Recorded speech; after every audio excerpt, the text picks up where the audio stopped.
Ever dive headfirst into a relationship only to find yourself like, how did I end up here? Well, today we're going deep, like deep into the psychology of love and connection with some insights that might just turn everything you thought you knew upside down. Ooh, okay. I like where this is going. Right.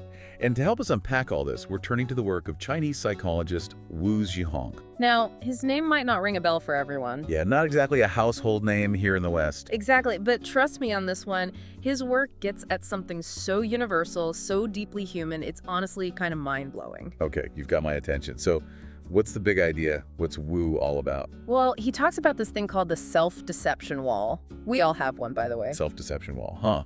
Okay, now you have to elaborate on that. Basically, it's like this.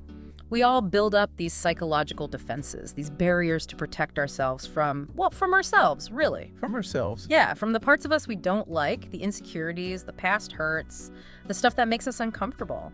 Ah, so it's like we're building fortresses around our hearts without even realizing it. Exactly. And those fortresses, those walls, they're built brick by brick with our ego, our need to be right, our fear of vulnerability. Okay, so I'm starting to see how this self-deception wall thing could throw a wrench into our relationships. Oh, absolutely. And get this, it can even color how we perceive reality itself. Imagine you're going in for eye surgery, right? You're in the hands of a skilled surgeon, you're safe, but still you're terrified. You see the scalpel and your mind screams, danger. Why? Because surgery is inherently scary. Sure, on one level, but Wu would say that fear, that visceral reaction, it's your self-deception wall kicking in. Maybe you witnessed something traumatic as a child, or have a deep-seated fear of losing control. Whatever it is, that past experience is tainting your perception of the present moment. So even when we're logically safe, those deeper fears, those ingrained patterns of self-deception, they can still hold us hostage. Exactly. And here's where it gets really interesting when it comes to relationships. Okay, I'm all ears. Wu says these walls, they thrive on what he calls binary thinking. I'm right, you're wrong, good versus bad kind of stuff. Oh, I know that one all too well. Right, we all do. And the thing is, we bring the same binary thinking to our relationships. We look for partners who validate the good sides of ourselves, the parts we're comfortable owning up to. Well, conveniently ignoring the not-so-shiny parts. Precisely. We project our own bad sides onto our partners, and then we judge them for it, instead of acknowledging those parts within ourselves. So instead of seeking a real, flawed human being who can challenge us and help us grow, we're looking for a mirror that only reflects back the version of ourselves we want to see. Spot on. And sometimes that leads us to partners who are the complete opposite of what we think we want. Wu gives this great example of a frugal wife and her husband who, well, let's just say he enjoyed spending money a little too much. Opposites attract, Yeah. as they say. Or maybe not so much. Right. So on the surface, total mismatch, right? But when you dig a little deeper, It's like we're drawn to what we secretly fear or repress, but instead of recognizing it in ourselves, Yeah. boom, we project it outward. you've got it. And that's where our need to control comes in, often disguised as, good intentions and all that. Right, because who doesn't love a good, I'm doing this for your own good kind of situation? Oh, the best, right? But seriously, this is where things can go south fast. Wu has this formula, and it's so simple, yet so on point, it's scary. Ready for it. I did A, you must do B, or else C. I did A, you must do B, or else C. Okay, that sounds kind of familiar, like scarily familiar. Exactly, it's everywhere. It's the core of how we try to control others, especially those closest to us. It's all about projection. So picture this. A mother is deeply upset because her son, he's an adult, mind you, chose a partner she just can't stand. Oh, I can already see where this is going. Right. Classic scenario, right? On the surface, it's all about the new partner, but dig a little deeper. And it's the mother's own self-deception wall that's crumbling. Her unspoken formula is, I sacrificed for you, A, therefore, you owe me obedience when picking a partner, B. You choose someone I don't like.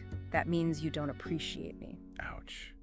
It's like the partner's barely even in the equation, really. It's about the mother's need for control, for validation, all wrapped up in a big, but I love you both. Exactly. And this dynamic, it's not just limited to families, it pops up everywhere. So how do we escape this? Wu talks about the importance of emptiness, which honestly, when I first heard it, Yeah, emptiness doesn't exactly scream healthy relationship at first glance, does it? not really. But hold on, because he's not talking about like becoming emotionally void. It's more about creating space, a sort of inner silence where we can truly listen, really see the other person. So less about emptying ourselves out, more about making room for someone else to come in. Yes. It's about quieting our own internal monologue, that constant need to predict, to control, to fix everything.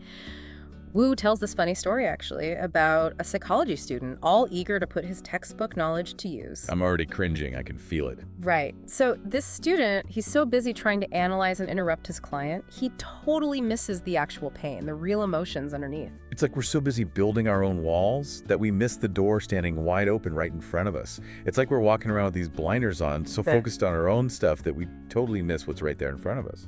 And you know what's crazy?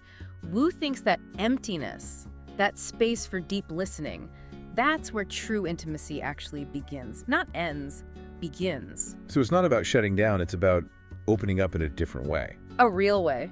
But it's hard, letting go of those defenses. Because it means facing those parts of ourselves we've been running from, those bad sides we try to project onto everyone else. It's way easier to point the finger right. Stay stuck in that I'm right, you're wrong loop. Anything to avoid saying, hey, this actually hurts, right? Even though, let's be real, that's often the key to getting closer. And this is where Wu's work gets really empowering, I think. He says real change, real connection starts with owning our A in that formula we talked about. The I did A, you must do B, or else C won. So instead of trying to control the B, the other person's actions, we look at our own part in things. Exactly. We ask ourselves, okay, I said that, I did that. What was my deal there? What need was I trying to meet, even if I didn't realize it at the time? It's like, instead of blaming our partner for not magically fulfilling some unspoken expectation, we step up and actually communicate honestly and directly. And that's scary, right? Right. Way more vulnerable to say, hey, when you did X, it made me feel Y, and here's why. It's easier to just yell, you always do this, you don't care about my feelings. It's the difference between reacting and actually responding, being present in that moment. And in that space, that conscious choice to respond, that's where real connection becomes possible.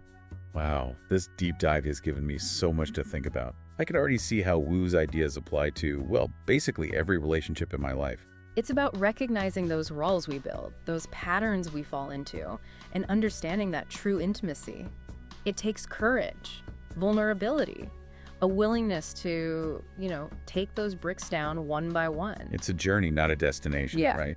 And maybe the most important relationship we'll ever have is the one we have with ourselves. Beautifully said, because it's in that space of self-awareness, of self-acceptance, that we can really, truly connect with others. This has been amazing.